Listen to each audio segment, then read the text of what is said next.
Ya, perkenalkan kami dari kelompok 3 Pancasila kelas 95 akan mempresentasikan tentang isu kontekstual terkait dengan persatuan Indonesia. Saya di sini Langgeng Wakil Muhammad Hermawan bersama rekan-rekan saya yaitu Perkenalkan, namaku Christopher Gali Saputra.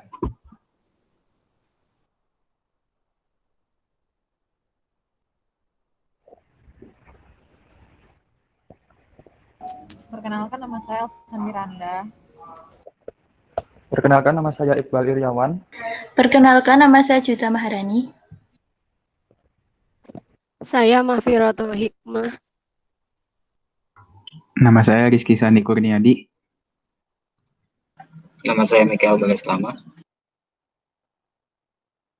Nama saya Muhammad Zaki Akram. Perkenalkan, nama saya Putri Nadia Kamila. Perkenalkan, nama saya Alfandani Dwirbiatin. Perkenalkan, nama saya Aulia Dida Kusuma. Saya Ignatius Ivan. Perkenalkan, nama saya Istiar Azam Maulani. Dan yang terakhir, perkenalkan saya Yuverina Hidayanti.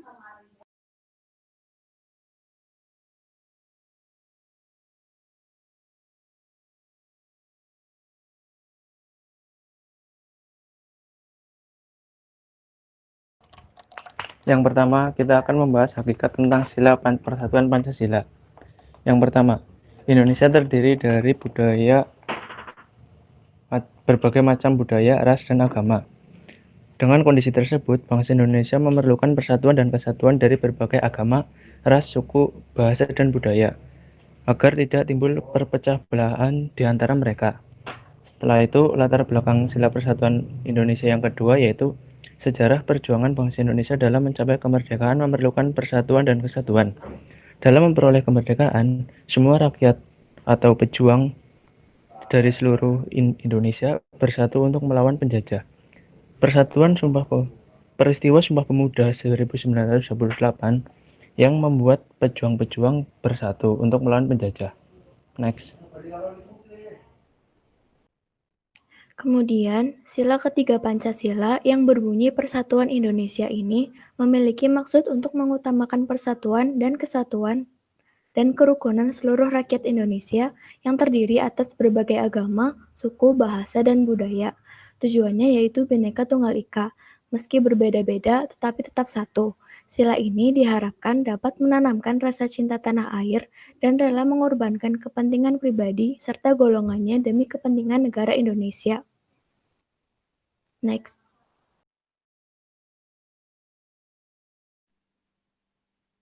Ya, selanjutnya ada hakikat isu.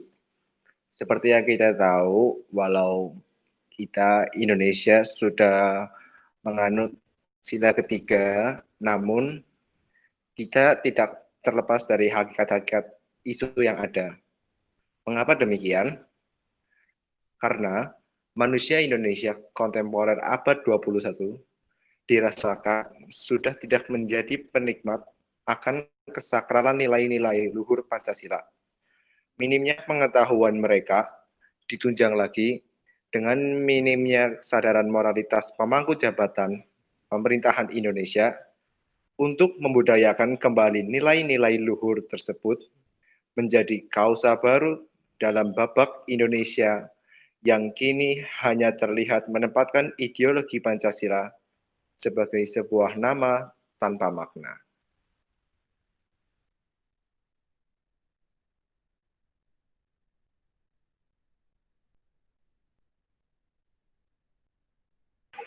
Berikutnya yaitu faktor pendorong terbentuknya Persatuan Indonesia.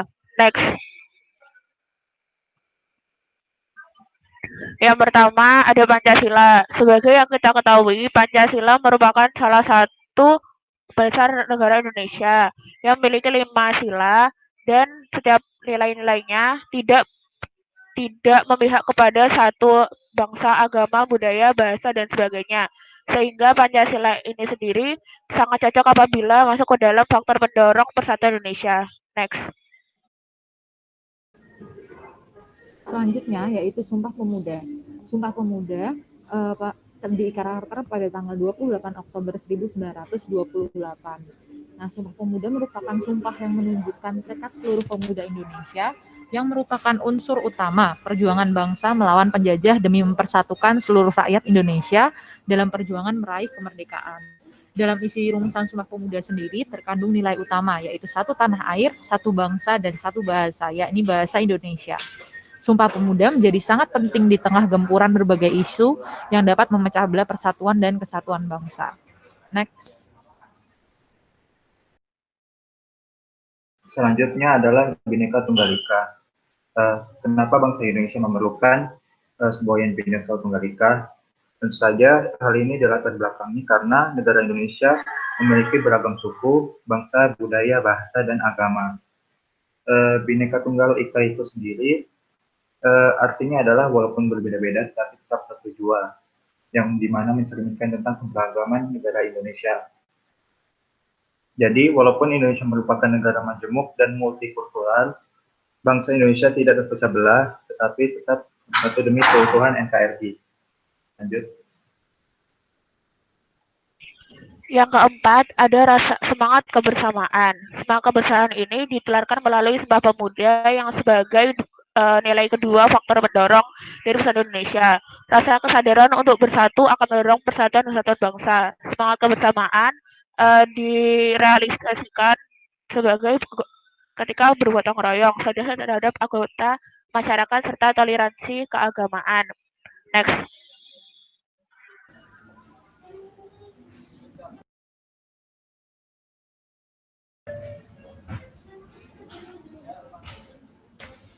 Selanjutnya yaitu faktor sejarah. Sejarah panjang yang dimiliki oleh bangsa Indonesia menimbulkan perasaan senasib dan seperjuangan di dalam diri rakyat Indonesia. Karena Indonesia terlahir dengan rasa senasib dan sepenanggungan ini, maka ini bisa menjadi hal yang luar biasa sehingga bisa memperkuat keinginan Indonesia untuk merdeka meski harus berkorban nyawa. Nah, dari peristiwa inilah diketahui bahwa rasa senasib dan sepenanggungan sudah dari dulu diwujudkan di Indonesia. Nah, saat ini rasa senasib dan sepenanggungan masih sangat terlihat jelas. Hal ini dapat dilihat dari peran pemerintah, organisasi-organisasi, dan individu yang ada di Indonesia. Apalagi pada saat ini, seluruh dunia termasuk Indonesia terkena dampak pandemi COVID yang mengakibatkan banyak masyarakat tidak bisa bekerja. Nah, dengan adanya pandemi ini, bantuan dari pemerintah berupa sembako, bantuan sosial tunai, listrik gratis, dan sebagainya merupakan wujud dari persatuan Indonesia itu sendiri. Next. Selanjutnya adalah rasa rela berkorban. Rasa berkorban sendiri memiliki arti yaitu kesediaan untuk mengorbankan waktu, tenaga, harta, rasa, jiwa, dan raga tanpa terpaksa. Rela berkorban demi kelangsungan hidup dan kejayaan bangsa dan negara merupakan pengamalan sila ketiga Pancasila, yaitu yang berbunyi Persatuan Indonesia. Bagi bangsa Indonesia, kerelaan warga negara untuk berkorban demi kemajuan bangsa dan negara merupakan syarat yang harus dimiliki bila kita ingin mencapai tujuan pembangunan nasional. Lanjut.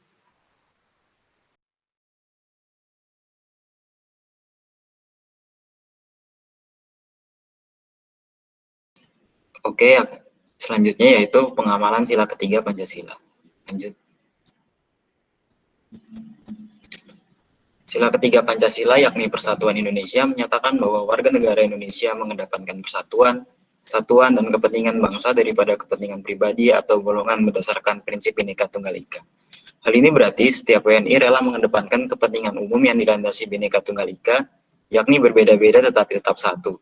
Sehingga walaupun terdapat perbedaan, tetapi kepentingan dan tujuan bersama adalah tetap satu. Lanjut. Nilai pertama pengamalan Pancasila sila ketiga yaitu mengusahakan peniadaan intoleransi terhadap perbedaan yang mungkin mengakibatkan perselisihan, pertikaian, dan perpecahan. Nilai ini menekankan untuk menghilangkan segala celah-celah intoleransi yang ada dan pada akhirnya menghidupkan perbedaan menjadi suatu daya tarik untuk berkolaborasi di mana perbedaan-perbedaan yang ada dapat menjadi suatu peluang untuk berkolaborasi dengan baik. Lanjut. Pengamalan yang kedua itu ada menjunjung tinggi keharmonisan dan keseimbangan dalam kehidupan. Jadi kita sebagai warga negara itu harus memiliki kesadaran dalam kehidupan mengenai asas-asas persatuan tersebut. Next.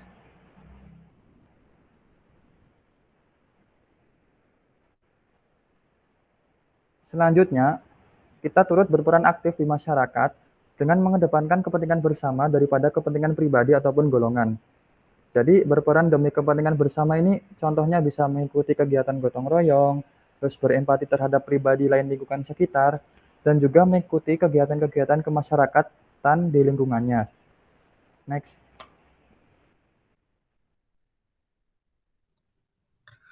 Selanjutnya, dalam pengamalan Sila Persatuan Indonesia, kita harus mengembangkan sikap tenggang rasa sebagai upaya untuk menghargai perbedaan yang ada, terutama di Indonesia yang terkenal akan multikulturalismenya. Tenggang rasa itu kan sikap kita dalam menjalani kehidupan, baik itu sikap kita dalam berucap, berbuat, dan bertingkah laku, yang mencerminkan sikap kita dalam menghargai serta menghormati orang lain. Dengan mengamalkan sikap tenggang rasa, kita akan lebih mudah dalam menjalani kehidupan di tengah keberagaman. Next. Kemudian, sebagai warga negara Indonesia, kita harus menumbuhkan semangat nasionalisme terhadap negeri kita ini. Diharapkan dengan tumbuhnya semangat nasionalisme kita akan lebih mengedepankan kepentingan bangsa dan negara sebagai wujud dari kecintaan terhadap Indonesia itu sendiri. Next.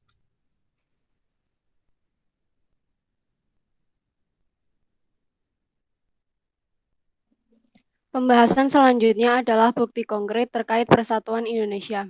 Next. Bukti konkret yang pertama adalah Deklarasi Persatuan. Deklarasi Persatuan ini digelar oleh Kementerian Komunikasi dan Informatika yang dilaksanakan di titik 0 km Indonesia di Kota Sabang, Provinsi Aceh. Tema yang diusung dalam Deklarasi Persatuan ini adalah kebangsaan tanpa batas, tantangan komunikasi dan media membangun solidaritas sosial. Nah, yang melatar belakangi diadakannya Deklarasi Persatuan ini adalah permasalahan mengenai luasnya wilayah Indonesia serta beragamnya suku, budaya, dan adat istiadat masyarakat Indonesia. Lalu, apa hubungannya antara komunikasi dengan persatuan Indonesia? Komunikasi juga bisa menciptakan persamaan persepsi dan satu pemahaman. Akan ada peran para pakar dan praktisi-praktisi komunikasi di era digital, yakni membantu mencerdaskan bangsa dalam berkomunikasi yang baik, benar, dan juga sehat. Dari situlah akan tercipta persatuan, persaudaraan, serta toleransi di kalangan masyarakat. Next. Selanjutnya ada GMRI, yaitu Gerakan Moral Rekonsiliasi Indonesia yang mengajak seluruh elemen masyarakat untuk meningkatkan rasa persatuan.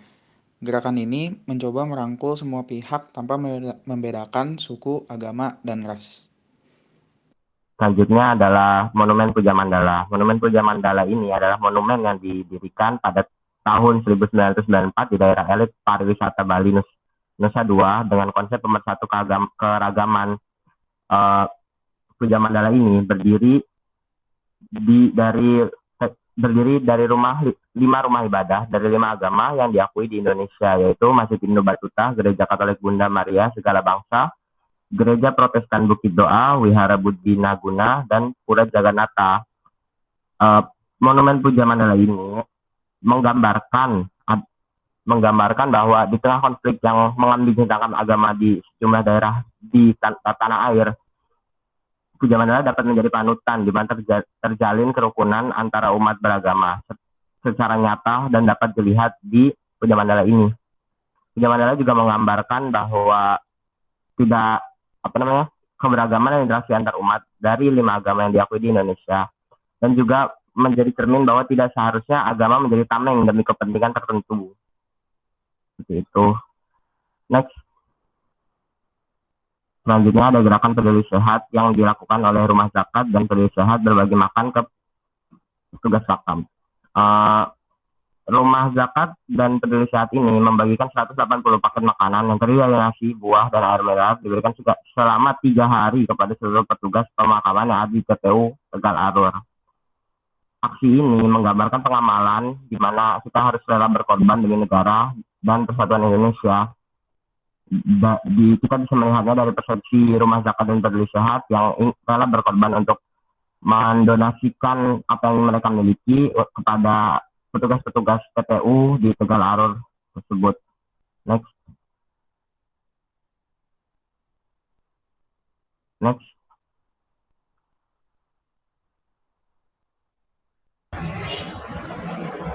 Selanjutnya ada isu yang memecah belah bangsa. Yang pertama yaitu mengenai Saracen. Nah, sebelumnya saya akan menjelaskan apa itu Saracen. Next. Saracen merupakan sindikat penyedia jasa konten kebencian berdasarkan suku, agama, ras, dan antar golongan, atau yang biasa disebut dengan SARA. Saracen ini juga memiliki keahlian untuk mencaplok akun-akun media sosial hingga membaca situasi pemberitaan yang beroperasi di Indonesia. Nah, Saracen ini mampu menggunakan lebih dari 2.000 akun di media sosial untuk menyebarkan konten-konten yang berisi kebencian. Berdasarkan data dari kepolisian, akun yang tergabung dalam jaringan kelompok Saracen ini berjumlah lebih dari 800.000 akun.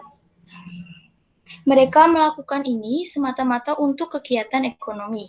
Saracen menetapkan tarif puluhan juta untuk proposal yang ditawarkan kepada pihak-pihak yang ingin memesan berita. Mereka menyebarkan berita sesuai keinginan pemesan tanpa peduli benar atau tidaknya berita tersebut. Tapi sejauh ini para petinggi Saracen telah ditangkap oleh polisi, yaitu 2 orang laki-laki bernama Jasnadi di Pekanbaru, Riau pada tanggal 7 Agustus 2017 dan Muhammad Faiza di Kota Koja, Jakarta Utara pada tanggal 21 Juli 2017. Dan satu lagi perempuan bernama Sri Rahayuningsih di Cianjur, Jawa Barat pada tanggal 5 Agustus 2017. Konten media sosial ini sangat mudah tersebar sehingga sangat membahayakan persatuan dan kesatuan di Indonesia.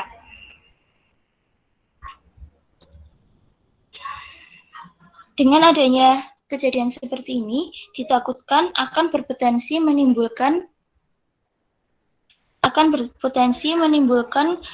kebencian-kebencian antar suku, ras, agama yang ada dalam masyarakat.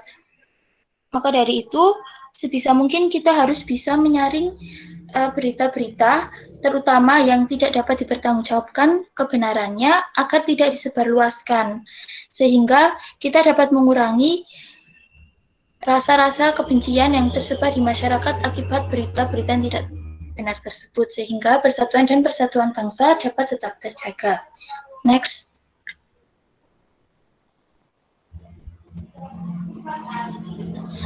Kemudian ada fakta mengenai perang antar suku di Adonara NTT yang menewaskan 6 orang.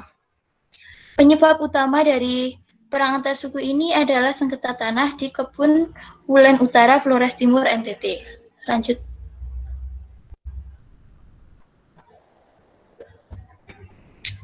Perang antar suku ini awalnya diawali dengan adanya penyatuan desa yang didiami oleh 2 suku, yaitu suku Lamatokan di Sondasi 2 dan suku Kualika di Sondasi 1. Dengan adanya penggabungan tersebut, maka antar suku saling mengeklaim lahan yang ada di sana.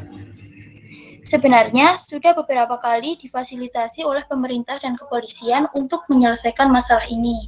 Namun masyarakat antar suku tersebut belum juga menemukan penyelesaiannya. Hingga pada suatu hari terjadi adu pendapat yang menimbulkan adanya perang tanding antar suku dengan menggunakan senjata-senjata tajam. Nah, dari situlah timbul beberapa korban jiwa. Peristiwa ini seharusnya dapat dihindari. Masalah-masalah seperti itu tidak perlu dibesar-besarkan lagi, namun sebisa mungkin diselesaikan secara baik-baik. Karena selain membahayakan persatuan dan kesatuan bangsa, juga mengancam nyawa warga yang terlibat. Next. Untuk isu yang ketiga yaitu kasus penistaan agama yang dilakukan oleh Ahok atau Basuki Cahayapurnama. Next. Jadi kronologi dari kasus ini yaitu pada tanggal 27 September 2016, Gubernur DKI Jakarta Basuki Cahayapurnama melakukan kunjungan kerja ke Pulau Pramuka yang berlokasi di Kepulauan Seribu. Nah, biasanya dalam kunjungan kerja tersebut, seorang gubernur akan melakukan pidato. Pada tanggal 6 Oktober 2016, seorang netizen bernama Buniyani mengunggah ulang di halaman Facebooknya tentang kutipan video pidato yang berjudul penistaan terhadap agama. Nah, dalam video tersebut, Basuki Cahayapurnama menyatakan kalimat yang menjurus ke arah penistaan agama. Next. Karena viralnya berita tersebut, maka Front Pembela Islam mengadakan aksi untuk membela agama, yang terdiri dari 6 aksi. Aksi pertama pada 14 Oktober 2016, aksi kedua pada 4 November 2016, aksi ketiga pada 2 Desember 2016, aksi keempat pada 11 Februari 2017, aksi kelima pada 21 Februari 2017, aksi keenam pada 31 Maret 2017. Next.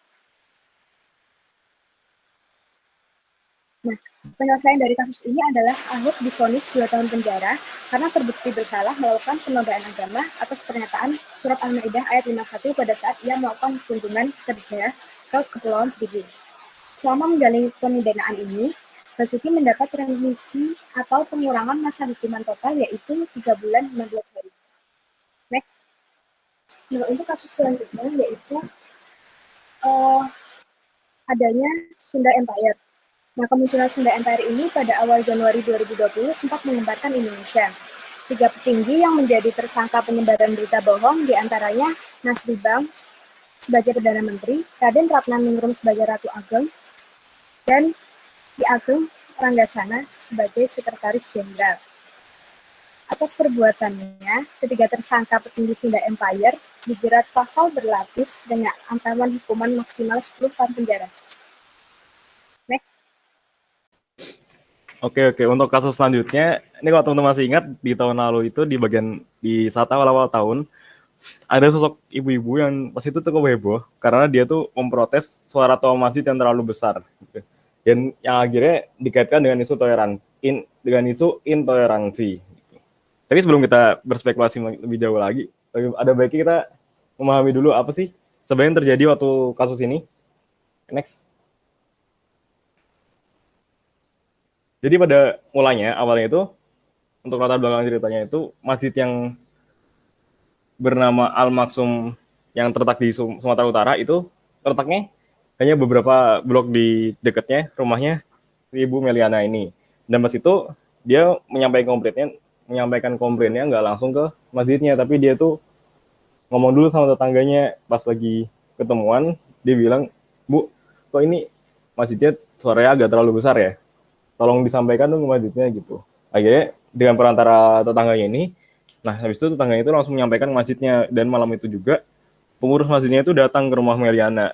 Tapi pas saat itu belum balik. Pas saat itu mereka datang masih dengan damai, masih belum ada ormas dan belum ada bakar-bakaran. Mereka masih diskusi dengan santai gitu. Nah, di situ juga Ibu Meliana sebenarnya udah minta maaf dan suaminya juga situ udah minta maaf ke pihak masjidnya gitu. Tapi karena karena isunya sudah menyebar dengan cepat dan masyarakat di sana juga udah pada mendengar komplainnya Ibu Meliana ini, akhirnya masyarakat di sana itu udah keburu terpancing dulu emosinya dan akhirnya memicu kerusuhan gitu yang bisa oleh ormas-ormas dan masyarakat sekitar. Nah, yang dilakukan mereka itu adalah membakar tempat ibadah agama lain gitu, kayak kelenteng dan wihara. Dan itu nggak cuma 1 atau 2 doang, tapi hampir semua kelenteng dan wihara di daerah itu kena dampaknya gitu, dibakar atau dihancurkan gitulah. Terus habis itu untuk Ibu Meliana sendiri, akhirnya dia tuh dilaporkan di polisi dan dia tuh lewat jalur hukum dianggap bersalah karena dia melanggar pasal 156 KUHP yang berisi tentang pelecehan agama. Dan akhirnya dia tuh dijatuhi hukum 18 bulan penjara dan denda uang tunai. Oke, lanjut.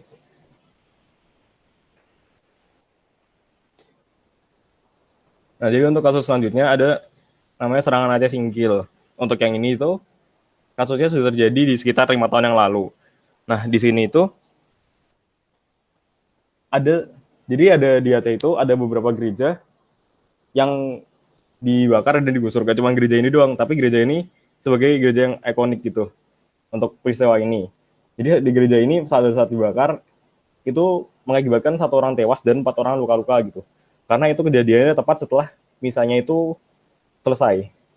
Nah, habis itu peristiwanya itu melibatkan lebih dari 600 orang dan menyebabkan 1.900 orang Kristen Aceh mengungsi ke Sumatera Utara.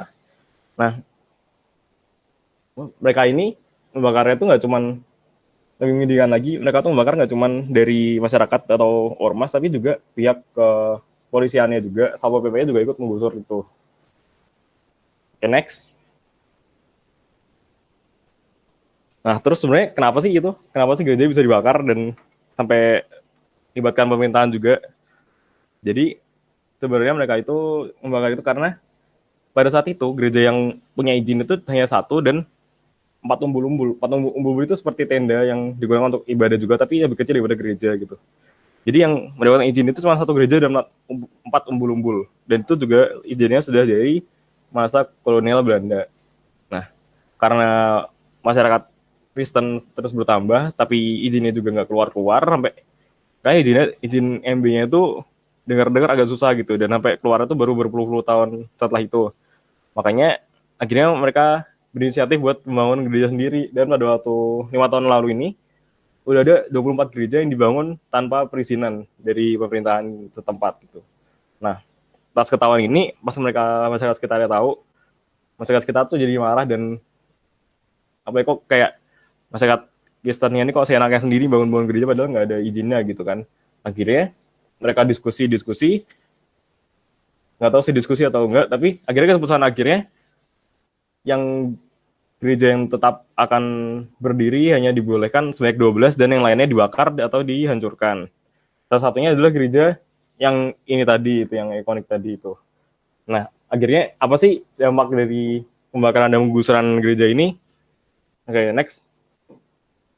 Akhirnya masyarakat Kristen yang ada di Aceh itu, mereka semua itu lari ke Gunung Meriah di daerah Aceh Singkir. Nah, di situ tuh mereka menjalankan ibadah dan mendirikan beberapa umbul-umbul. Ini yang umbul-umbulnya tuh bentuknya seperti ini gitu, kayak tenda-tenda kecil gitu yang buat ibadah. Dan mereka menjalankan ibadahnya di atas gunung gitu. Kenapa di atas gunung? Karena mereka beranggapan kalau itu jauh dari pemukiman warga, sehingga bisa lebih terhindar dari konflik-konflik sama masyarakat yang lain gitu. Nah, dan terbukti sekarang juga mereka masih aman-aman aja, walaupun kalau ibadah harus naik gunung dulu gitu. Sampai sekarang tetap mereka di umbul-umbul ini masih berlanjut kasusnya gitu ya udah. Oke. Lanjut. Oke, mungkin itu sekian dari kelompok 3. Terima kasih.